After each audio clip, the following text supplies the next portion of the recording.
Ladies and gentlemen, magandang araw po sa inyo lahat. Maraming salamat sa mainit na pagtanggap ninyo sa akin dito sa Antique. Napakapalad po ninyo dito sa Antique dahil nabiyayaan kayo ng magandang tanawin at masarap na pagkain. Kaya naman po, hangarin ng ating administrasyon ang pagbubuti ng kalidad ng transportasyon sa inyong probinsya ng marami pang mga kababayan natin at mga turista ang makapagpunta rito. Batid natin ang pagod, hirap at abalang nararanasan araw-araw ng bawat biyahero, residente man o turista sa paglalakbay sa ating bansa. Madalas, nauubos ang oras, pera, minsan pati na yung pasensya bago makarating sa pupuntahan. Kaya naman, nagsisikap tayong maitaguyod ang isang bansa kung saan ang paglalakbay ay mas mabilis, maginhawa at magampara sa bawat mamamayan. Upang maisulong ang pangarap na ito, isinagawa natin ang Antique Airport Development Project na magpapabilis sa pagtungo sa Antique at sa iba pang mga lugar sa Western Visayas. Patunay ito ng ating pagsisikap na makapaghatid ng serbisyong abot kamay, malinaw, praktikal at kapaki-pakinabang sa ating mga kababayan.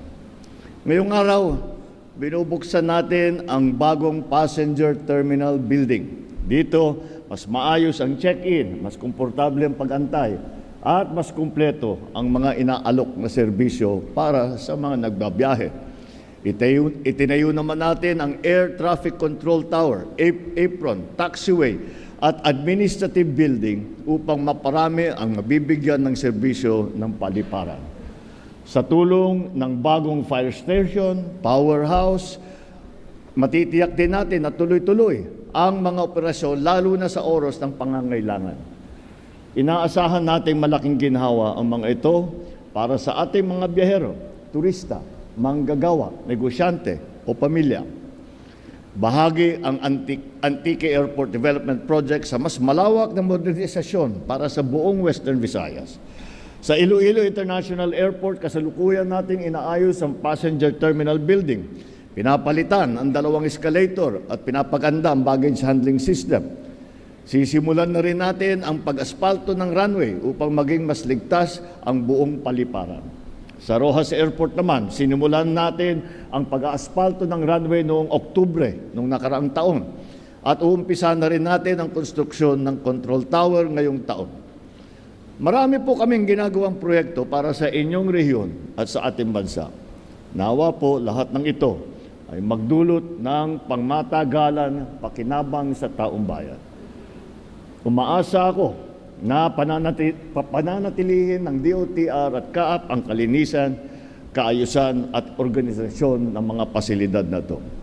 Meron pang isang napakahalagang bagay na ibinulong sa atin ng ating sekretary na tungkol sa naging cost, kung gaano kalaki ang ibinayad para dito sa terminal na ito.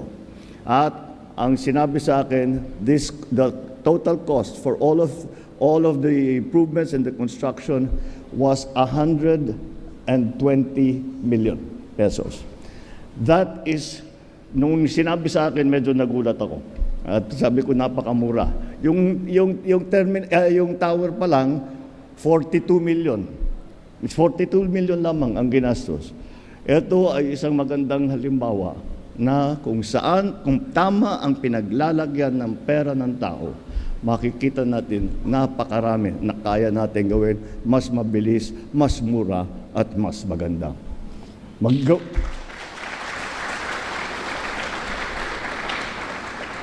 Gawin ninyo itong pamantayan para sa ating serbisyo sa mga residente at sa ating mga turista.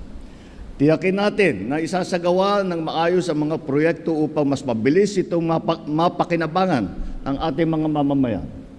Sama-sama, itaguyod natin ang isang bagong Pilipinas kung saan maginhawa ang pamumuhay, maunlad ang pamayanan at matatag ang ating bayan.